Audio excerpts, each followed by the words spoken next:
for more 99er action over the last 7 days?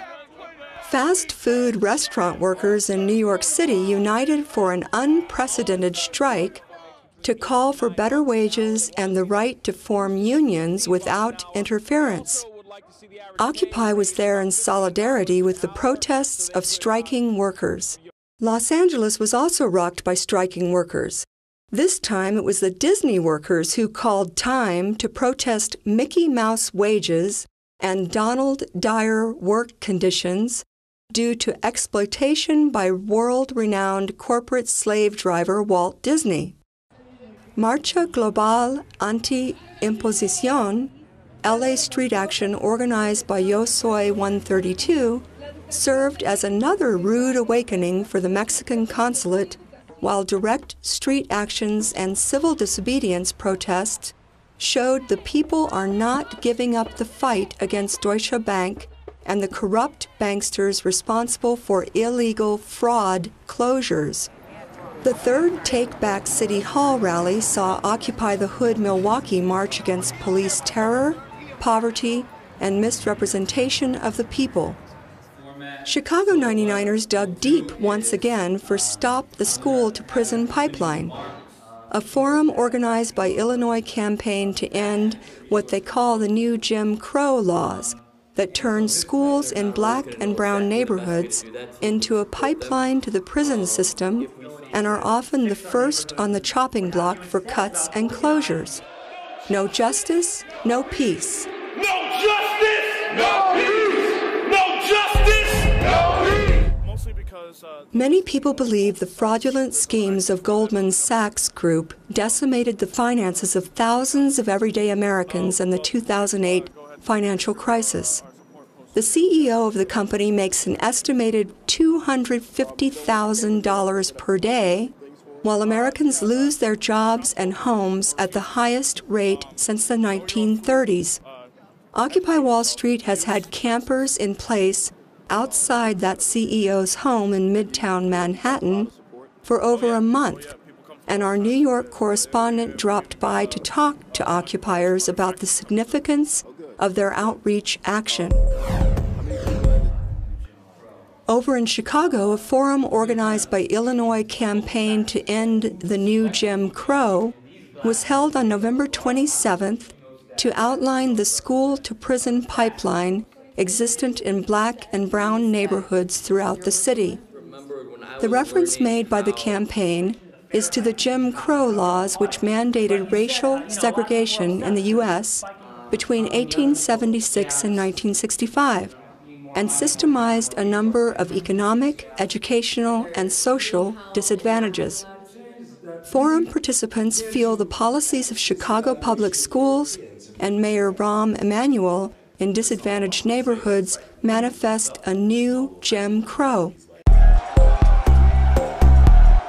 I'm a part of the Illinois campaign to end the new Jim Crow, and our group essentially convened a forum on the school-to-prison pipeline. So we were assembling panelists from the school, on the school side, as well as folks who work in the criminal legal system or have been trapped in the criminal legal system in some way. So, and then we tried to bring together community and youth especially to this forum. So that was sort of the purpose of the forum, to generate conversation around this, the school-to-prison pipeline with the intent of mobilizing people around this very important issue. Once you're tracked in to this prison pipeline, school-to-prison pipeline, then your chances of graduating high school are slim. There's also been research to show that these youth who are tracked end up be reoffending and end up being incarcerated at later moments in their lives. Also, you have youth also to the extent that they are able to find work, it's often in jobs that don't have a livable wage. So it's very much low wage work.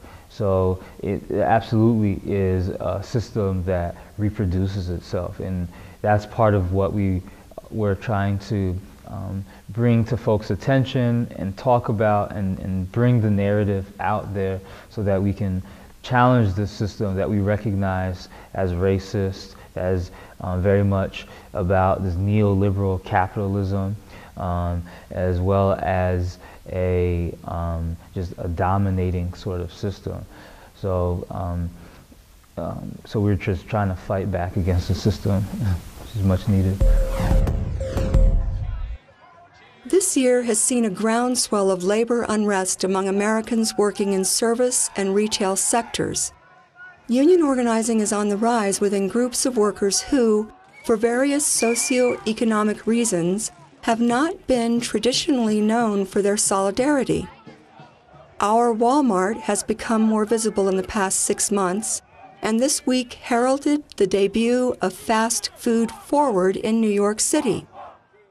Fast food workers hit the streets for better wages, working conditions, and union protection, taking a stand against the $200 billion industry which exploits their labor and treats them as expendable, replaceable cogs, not human beings who deserve a living wage and respect. Low-wage workers also united outside Walt Disney Studios across the country in Burbank, California, to protest a round of layoffs in the middle of the holiday season. Disney is another multi-billion-dollar corporation which is turning to outsourcing to increase its profits. Janitorial and other service workers say there is no excuse for the immediate layoffs of those who labor on the bottom rungs. SEIU, Service Employee International Union, joined the Disney picketers in solidarity, stating Disney could afford to trim its billions of dollars profit margins in order to keep long-term employees on the payroll and treat them fairly. Many say Disney's practices towards its employees have long given the lie to the fairy-dusted tales which make up the bulk of its entertainment portfolio. In fact, a 2010 study ranked Disney as number 41 of the best U.S. companies to work for, with working conditions rated below all 4 branches of the U.S. military. Fort Lucero, Occupy Los Angeles, and Occupy Fights Foreclosures organized a direct action against Deutsche Bank on November 29th on the Avenue of the Stars in Century City, saying they will not give up the fight against corrupt banksters and their fraud closures. Lucero family supporters got creative and found a new way to capture media attention. A group of activists staged a fake protest diversion in front of the bank office, while Darren Taylor suspended himself from a traffic light on Santa Monica Boulevard during morning rush hour. Mr. Taylor was arrested and charged with failure to disperse, but his feat was well worth the effort as local media covered the action.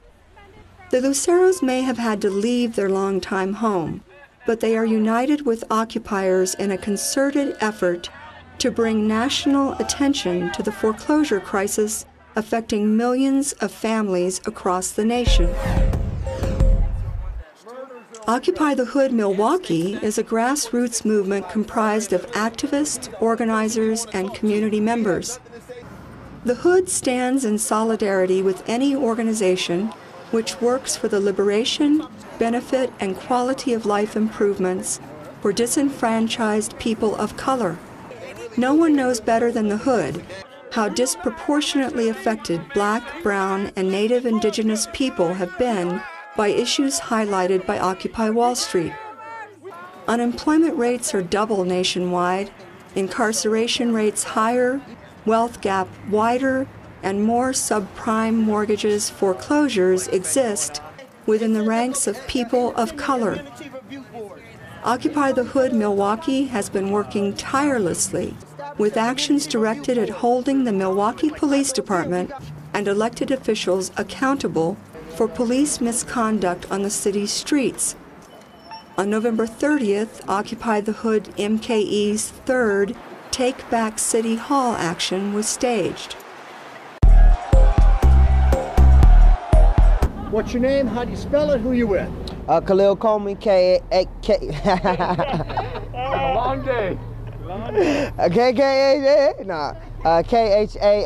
Coleman, Coleman, Occupy the Hood Milwaukee. Okay, now, what were we doing today, and where did we do it? Today was a silent action. It was a walk down to the 1st District, the Police Administration Building, to try to get in contact with the police chief and demand that he be removed from office, and also hold him accountable for the misconduct that his officers been involved in. Hold on. That bus was way loud. Okay. So you went to the 1st District Police Headquarters. Why? We went to 1st District Police Headquarters to hold Police Chief Ed Flynn accountable for the misconduct of his officers that's been taking place during his watch, the racial profiling that's been taking place during his watch, the lack of transparency that's been taking place during his watch, the falsified criminal statistics that he put together between him and his department that took place during his watch. So the accountability for Chief Ed Flynn, and to demand that he step down from police chief in the city of Milwaukee. Now, you're saying he's not been doing his job right? Absolutely. And now, what has that resulted in? What's resulted in him not doing his job correct? Well, one of the biggest lies that the Milwaukee Police Department tell the media is they're working strong with community police relationships. When in reality, we understand that that's not the case. The majority of Milwaukee residents have a huge suspicion of police activity. It's a distrust in the community in terms of how the police department is interacting with citizens in the city of Milwaukee.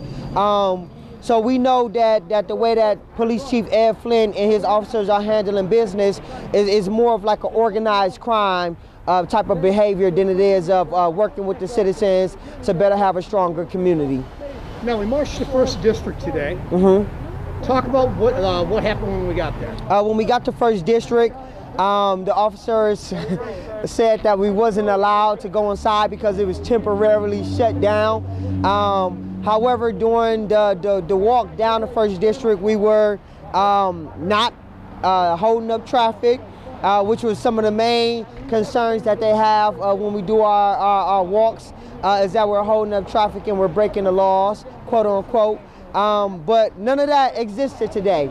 And we still was denied our ability to get inside a public facility and to speak with people who are in leadership positions to hold these individuals accountable. The action was intended to highlight 3 primary factors of what occupiers call a broken city: police terror, poverty, and misrepresentation. The Hood seeks establishment of an independent review board to oversee MPD's community relations and interactions, to seek appropriate resolutions to reports and complaints. They also seek the removal of MPD Chief Flynn. Many of the participants in the N30 action were victims of police violence or family members of those killed by Milwaukee police who have not been charged or disciplined.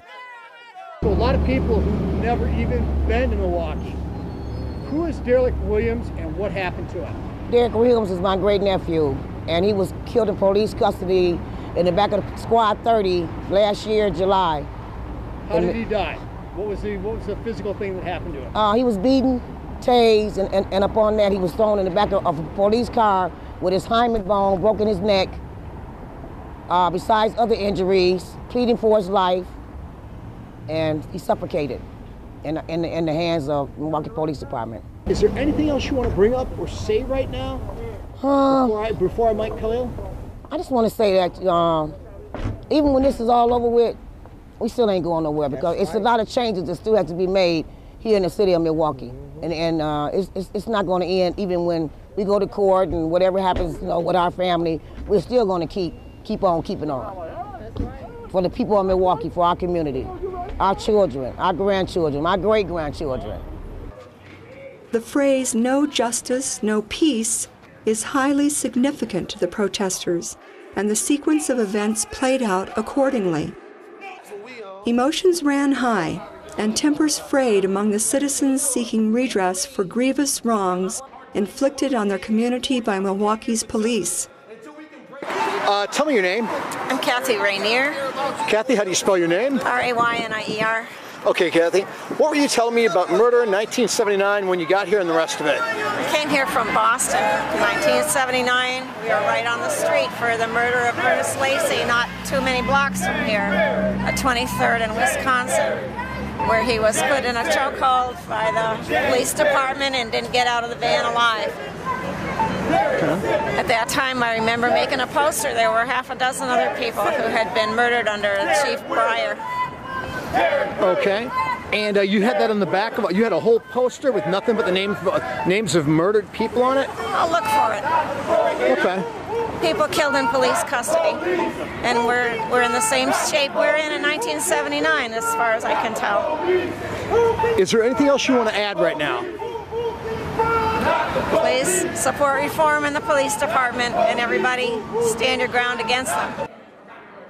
These wrongs include police killings of young men viewed as murders by those involved in the push for accountability. The effort to take City Hall may have begun reasonably, but understandably evolved into arguments breaking out as access was denied, leading to inevitable scuffles and multiple arrests. Cries of anguish and distress rang out from family members of protesters hauled away in handcuffs.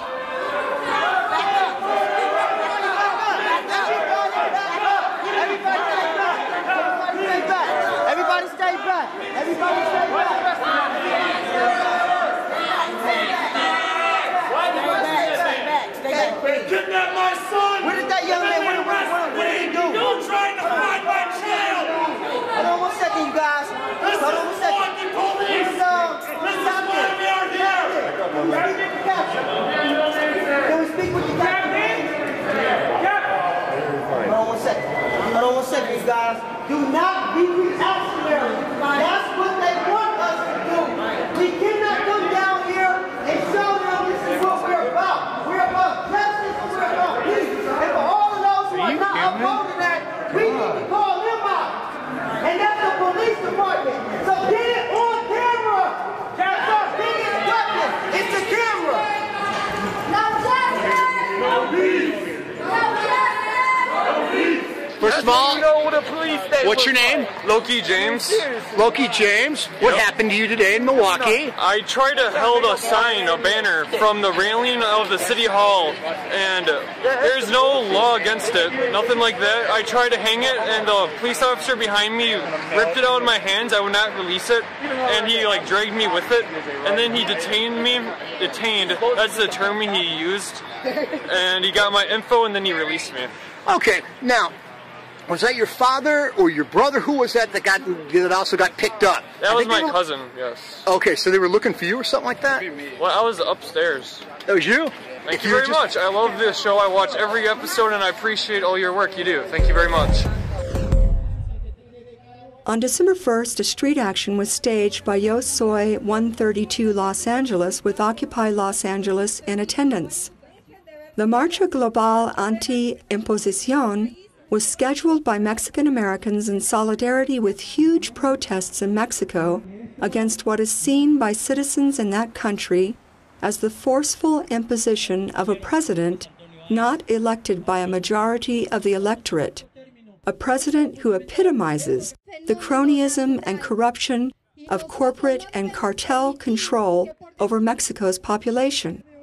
Protesters gathered at the Mexican consulate in L.A., inspired by the words of Yo Soy 132. If we don't burn together, who will illuminate the darkness? Where there is an aware Mexican, there is hope. There is a fight and a better future. Union is our weapon. OWS Week can think of no better words to exemplify the spirit we've seen glowing in the streets of U.S. cities and the hearts of many across the U.S. for the past week. Solidarity forever.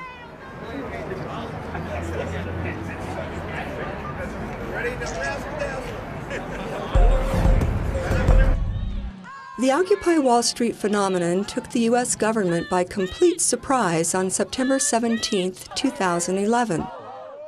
The street protests that have been a constant thorn in the ruling elite's side ever since testify for the depth of public dissent against the corporatocracy that has been allowed to take over all aspects of the U.S. government.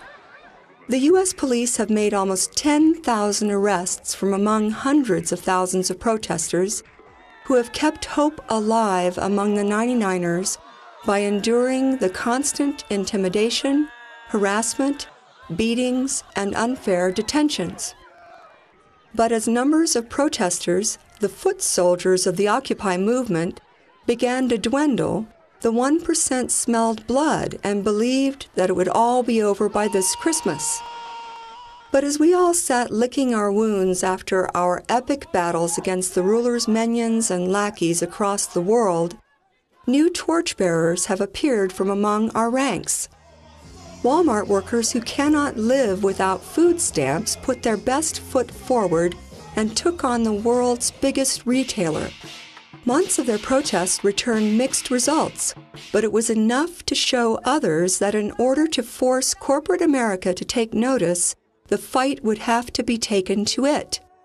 Another Walmart strike just over a few days ago would have perhaps done nothing to concern the fat cats that have been feeding on the workers' misery for decades, had it not been followed by fresh protests from disgruntled workers in other sectors of corporate America. Solidarity action came from an unexpected quarter, one whose long-suffering workers would be risking the food stamps that help feed their families just to take part in street actions against their employers, corporations like McDonald's, Wendy's, Taco Bell, KFC, and Pizza Hut, that make up a $200 billion industry while their workers' families go hungry. The shock of the action from workers in an almost union-free environment was felt across the board, to the extent that corporate media were forced, for once, to sit up and take note. The ruler's mouthpieces were in disbelief. After all, how dare this weakest of layers in a congregation of slaves created by rampant corporatocracy over decades find the strength to confront their supposed masters? The issue, however, is not so much courage as it is survival. The employees are clear about their reasons for walking out. They're not paying us enough to survive, say McDonald's workers. They said they decided to join the strike because the company has enough money to pay a reasonable amount for all that they do, but McDonald's is just not going to give better pay and conditions to the workers for as long as it can get away without paying. It may be beyond belief for some, but most fast food workers are forced to supplement their income with public assistance. This externalizes business costs onto American taxpayers, while the international corporations run away with multi-billion-dollar profits. In other words, these companies do not pay a living wage, so the workers and their families are forced to rely on public assistance, so taxpayers are then forced to foot the bill. Nice work if you can get it. But with the strikers planning to get a fair wage and better conditions, the street protests that indicate the momentum of popular uprisings are back. Occupy is joining them in solidarity, and whoops, there goes another rubber tree plant.